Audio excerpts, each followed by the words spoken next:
షిరిడి సాయిబాబా భక్తులకు ఒక గొప్ప శుభవార్త. అత్యుత్తమమైన ఫలితాలను ఇచ్చే షిరిడి సాయి రక్షా కవచ స్తోత్రం మీకు ఇప్పుడు స్క్రీన్ మీద చూపిస్తూ దానిని తేలిగ్గా వివరించే ప్రయత్నం చేస్తాను.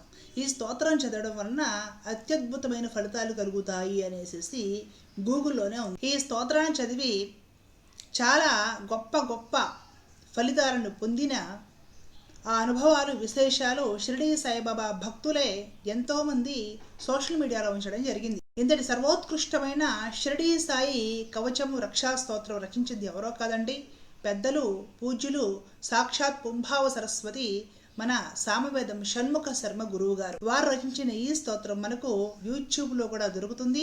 అలాగే రోజు పాడుకోవాలనుకునే వాళ్ళకి పీడిఎఫ్లో దొరుకుతుంది. ఎన్నో షిరిడి సాయిబాబాకు సంబంధించిన సంకీర్తనలు, భజనలు, స్తోత్రాలు ఉన్న పుస్తకాల్లో కూడా లభ్యమవుతుంది. మీరు అడగవచ్చు, ఇంతకుముందు గోవింద సేవ ఛానల్లో కొన్ని సాయిబాబాకు వ్యతిరేకంగా వీడియోస్ మీరు చేశారు కదా, ఇప్పుడెందుకు సాయిబాబా స్తోత్రం చెబుతున్నారు అని. ఈ విషయానికి సంబంధించి నేను ఒక పూర్తి వీడియో గోవింద సేవ ఛానల్లో అప్లోడ్ చేయడం జరిగింది. చాలా మంది ఆ వీడియో చూశారు కూడా.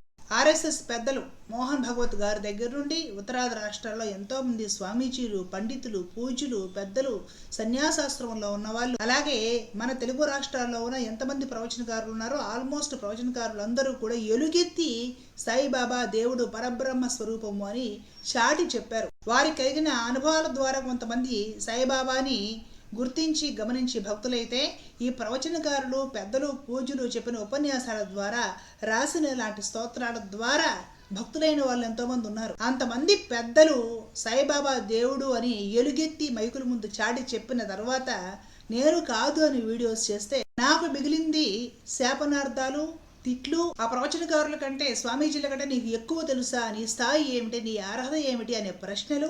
ఇవన్నీ పోగా ఎవరైతే వెనక ఉండి ప్రోత్సహించి ఇలాంటి వీడియోస్ నా చేత చేపించారో హిందూ ధర్మానికి పెద్ద ప్రమాదం వచ్చి పడుతుంది, నువ్వు ఈ విషయాల్లో అవగాహన కలిగించు అని ఎవరైతే నా వెనక ఉండి నాకు వాట్సాప్ గ్రూపులో ఇలాంటివన్నీ పంపించి వీడియోస్ చేపించారో వాళ్ళే ఈ మధ్యకాలంలో నన్ను ఒక హిందూ ద్రోహిగా, ఒక దేశ ద్రోహిగా చిత్రీకరించి ట్రోలింగ్ కూడా చేయడం జరిగింది.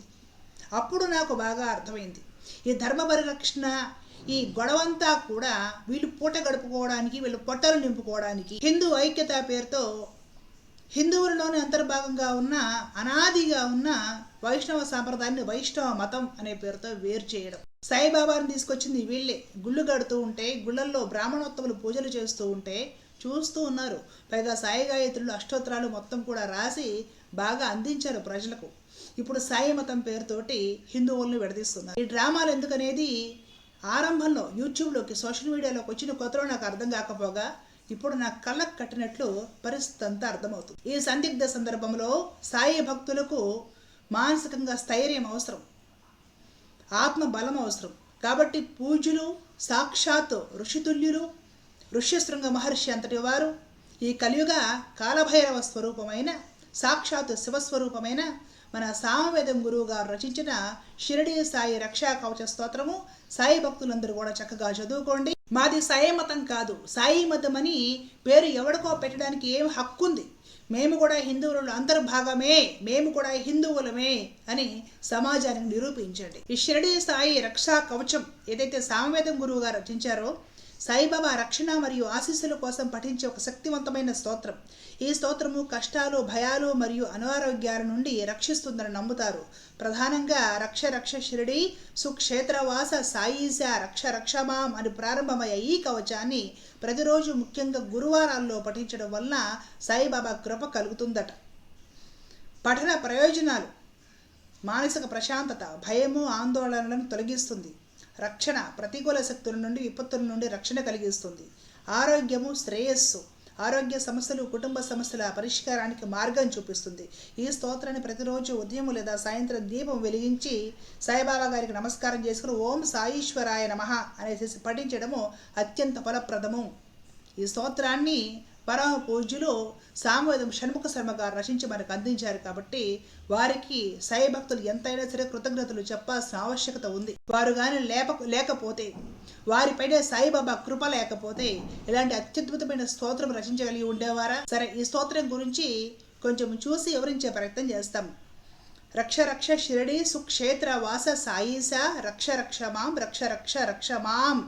షిరిడి అనే సుక్షేత్రము మామూలు క్షేత్రము కాదండి, సుక్షేత్రము అంటే మహాపుణ్యప్రదమైన క్షేత్రములో నివసించే సాయిస, సాయి అనే ఈశ్వరుడా మమ్మల్ని రక్షించు, రక్ష రక్ష మాం, మమ్మల్ని రక్షించు, నన్ను రక్షించు. ఫలిత కేశ మమ శిరోరక్ష రక్ష మాం. గొప్ప ఉన్నతమైన కేశములు ఉన్నవాడా నా తలని రక్షించు. సౌమ్య వదన మమ వదనం రక్ష రక్ష మాం. సౌమ్యమైన ముఖార విందం ఉన్న ఓ సాయిష, సాయి అనే ఈశ్వరుడా నా వదనాన్ని అంటే ముఖాన్ని రక్షించు. కాంతి నేత్ర మమ నయనం రక్ష రక్ష మాం. కాంతిమంతమైన పద్మపత్రాల లాంటి నేత్రాలు ఉన్న ఓ సాయి అనే ఈశ్వరుడా నా కళ్ళను రక్షించు. అసితముఖ మమ వదనం రక్ష రక్ష మాం. ఎంతో అందమైన చక్కని ప్రసన్నమైన ముఖమండలం ఉన్న ఓ సాయి అనే ఈశ్వరుడా నా ముఖాన్ని రక్షించు. రెండవ చరణం. శృతి ప్రియ మమ శ్రోత్రౌ రక్ష రక్ష మాం. శృతి అంటే వేదము, వేదాన్ని నిరంతరము వినడములో ఎంతో ప్రీతి ఉన్నవాడా మా చెవులను రక్షించు. వాగ్నిపుణ మమ జిహ్వాం రక్ష రక్ష మాం. వాక్కులో నిపుణమైన వాడా, వాక్కులో సరస్వతి కొలువున్నవాడా మా వాక్కును రక్షించు, మా నాలుకను రక్షించు. సమభూషిత గల కంఠం రక్ష రక్ష మాం. అందరినీ సమానంగా ఆదరించగల, అందరినీ ప్రేమగా పిలువగల గొప్పదైన కంఠము ఉన్న ఓ సాయి అనే ఈశ్వరుడా మా కంఠాన్ని కూడా రక్షించు. అభయకర మమ హస్తౌ రక్ష రక్ష మాం. ఎప్పుడో చేతులతో అభయప్రదానము చేసే ఓ సాయి అనే ఈశ్వరుడా, షిరిడి అనే సుక్షేత్రంలో నివసించేవాడా మా చేతుల్ని రక్షించవయ్యా. జ్ఞాన హృదయ మమ హృదయం రక్ష రక్ష మాం. హృదయమంతా కూడా జ్ఞానంతో నిండి ఉన్న ఓ సాయి అనే ఈశ్వరుడా నా గుండెను రక్షించు. యోగ జఠర మమ ఉదరం రక్ష రక్ష మాం. జఠరంలో అంతా కూడా యోగ విద్య ఉన్నదట. యోగ విద్య ఉన్నది కాబట్టి కదా ఆయన పేగుల్ని కూడా బయట తీసుకొని ధౌతి క్రియ చేసింది. కాబట్టి అంతటి యోగమంతా కూడా నింపుకున్న కడుపు ఉన్నవాడా ఓ షిరిడి సాయి అనే ఈశ్వరుడా మా పొట్టను కడుపును రక్షించు. యోగి వేష మమ కటిం రక్ష రక్ష మాం. మహాయోగి వైన నీవు మా కటి ప్రదేశము అంటే నడువ ప్రదేశాన్ని రక్షించు. యతి రూప మమ ఊరుం రక్ష రక్ష మాం. మహాయతివి, సన్యాసాశ్రమంలో ఉన్నవాడివి, యోగి పుంగవుడు అయిన నీవు మా ఊరు అంటే జగన భాగాన్ని లేదా నడుము కింద భాగాన్ని రక్షించు. నాలుగవ చరణంలో వీరాసన జానుద్వయం రక్ష రక్ష మాం. వీరాసనంలో కూర్చునే మహానుభావుడా మా జానుద్వయం అంటే తెలుగులో పీరుదులు వాడిని రక్షించు. శీఘ్ర గమన జంఘాద్వయం రక్ష రక్ష మాం. వడివడిగా వేగంగా నడిచేవాడా, ఎక్కడెక్కడ భక్తుల ఆరతి వినిపిస్తుందో అక్కడికి వడివడిగా వెళ్ళి రక్షించే అంత వేగం ఉన్నవాడా మా తొడలను రక్షించు. శుభచరణ మమ చరణవు రక్ష రక్ష మాం. గొప్ప చరణములో ఉన్నవాడా, పాద పద్మములో ఉన్నవాడా మా పాదాలను రక్షించు. కాంతి దేహ మమ దేహం రక్ష రక్ష మాం. కాంతిమయమైన సుందర దేహం ఉన్నవో షిరిడి అనే సాయి ఈశ్వర నీవు మా దేహాన్ని రక్షించు. భ్రాంతి హరణ మమ భావం రక్ష రక్ష మాం. భ్రాంతి అంటే భ్రమ లేదా మాయ. ఈ మాయను హరింపజేసే ఓ షిరిడి సాయి అనే ఓ ఈశ్వరుడా మా భావాలను రక్షించు. మేం మాయలో పడకుండా చూడు. లోకగేహ మమ గృహం రక్ష రక్ష మాం. లోకమంతా నీ గృహముగా కలిగిన సాయి అనే ఈశ్వరుడా మా గృహాన్ని నీవు రక్షించవయ్యా.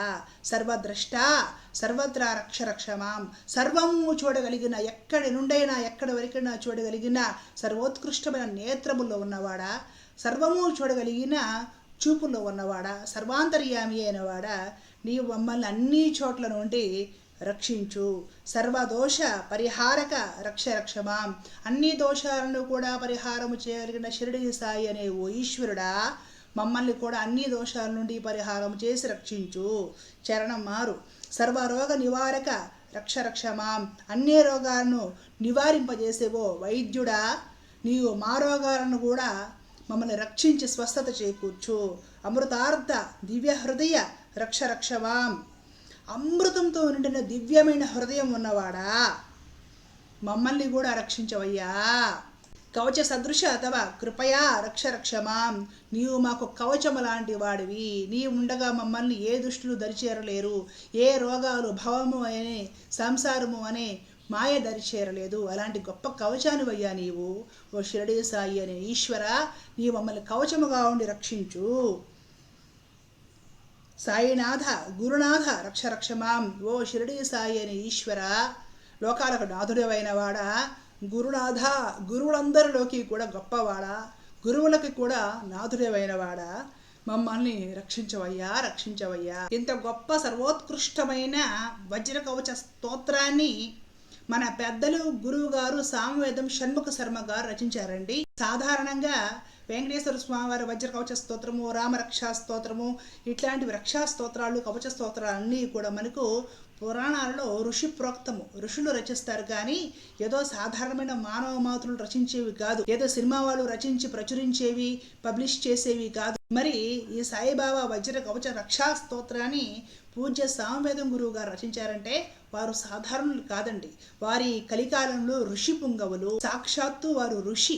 పైన షిరిడీ సాయిబాబా గారి అపారమైన కృపా కటాక్షాలు ఉన్నాయి. వారి సాధన ద్వారా, ఉపాసన ద్వారా వారు షిరిడీ సాయిబాబా గారి తత్వాన్ని సంపూర్ణంగా అర్థం చేసుకున్నారు. షిరిడీ సాయిబాబా గారు అంటే ఏమిటనేది సామవేదం గురువు గారికి పూర్తిగా తెలుసు. వారి తపశక్తి, వారి యోగ బలము, వారి అనుష్ఠానము అలాంటిది. కాబట్టి షిరిడీ సాయిబాబా గారిని పరిపూర్ణంగా అర్థం చేసుకున్న మహాయోగి మన పూజ్యులు సామవేదం షణ్ముఖ శర్మ గురువు గారు. కాబట్టే ఇంత గొప్పదైన షిరిడీ సాయిబాబా వజ్ర కవచ రక్షా స్తోత్రాన్ని రచించారు. దీన్ని చదివిన ఎంతో మంది సాయి భక్తులకి అమోఘమైన అపూర్వమైన అనుభవాలు కలిగాయట. అనుభవాల గురించి కూడా మనకు చూడడానికి సోషల్ మీడియాలోనూ ఈ వెబ్సైట్స్లోనూ కనపడతాయి. గూగుల్ కూడా అదే చెప్తుంది. దీన్ని ఉదయము సంధ్యా సమయంలో దీపారాధన చేసి ఓం సాయిశ్వరాయ నమః, సాయినాథాయ నమః అని దండం పెట్టుకొని ఈ మన సామవేదం గురువు గారు రచించిన ఈ స్తోత్రాన్ని చదివితే అన్ని వైపుల నుండి భగవంతుడి రక్ష కలుగుతుంది, సాయినాథుడి రక్ష కలుగుతుంది. కాబట్టి హిందూత్వంలోనే అంతర్భాగంగా ఉన్న సాయిబాబా భక్తులు ఎవరైతే ఉన్నారో వారు హిందుత్వం కోసం అహర్నిశలు కూడా పరిశ్రమిస్తున్న ఈ కలియుగ ఋషితుల్యులైన సామవేదం గురువు గారి ఈ సాయి రక్షా స్తోత్రాన్ని చక్కగా పారాయణం చేసుకోండి. సాయి మతం అనేది ప్రత్యేకంగా ఏమీ లేదు. సాయిబాబా భక్తులు కూడా పరిపూర్ణమైన హిందువులే. గొప్ప అనుష్ఠాన పరులు, త్రికాల సంధ్యావందనాలు చేసే మహామహా ఋషులు, తపస్సంపన్నులైన మన ప్రవచనకారులందరూ కూడా అద్భుతంగా సాయిబాబా గురించి చెప్పారు. గొప్ప గొప్ప స్తోత్రాలు రచించారు. పరిపూర్ణమైన సాయిబాబా గారి అనుగ్రహాన్ని పొందారు. కాబట్టి వారి స్తోత్రాలు ఫాలో అవుతున్నా, వారి ప్రవచనాలు ఫాలో అవుతున్నా షిరిడీ సాయిబాబా భక్తులందరూ కూడా కట్టర్ హిందువులే. మా సాంప్రదాయం కాకపోయినా దత్త సాంప్రదాయం పాటించే వాళ్ళకి, సాయిబాబా భక్తులకి ఎవరో ఒకరికి స్తోత్రం ఉపయోగపడుతుందనే సదుద్దేశంతో ఈ వీడియో చేస్తున్నాను. పరోపకారార్థం ఇదం శరీరం పాపం పరపీడనము. ఇంకొకరికి ఉపకారం చేయడం కోసమే శరీరము. సాయిబాబా భక్తులు ఈ స్తోత్రం చదువుకొని పరిపూర్ణమైన సాయిబాబా కటాక్షానికి పాత్రలవ్వండి. ఈ స్తోత్రాన్ని మనకందించిన పెద్దలు, పూజ్యులు, సాక్షాత్ ఋషితుల్యులు, సాక్షాత్తు అపర సాయిబాబా స్వరూపమైన పెద్దలు సామవేదం గురువు గారికి కృతజ్ఞతలు చెప్పండి. వారిని కూడా స్మరించుకొని ఈ షిరిడి సాయిబాబా రక్ష స్తోత్రం చదువుకొని మంచి ఫలితాలు పొంది అందరూ ఆనందంగా ఉండాలని కోరుకుంటున్నాను. జై హింద్.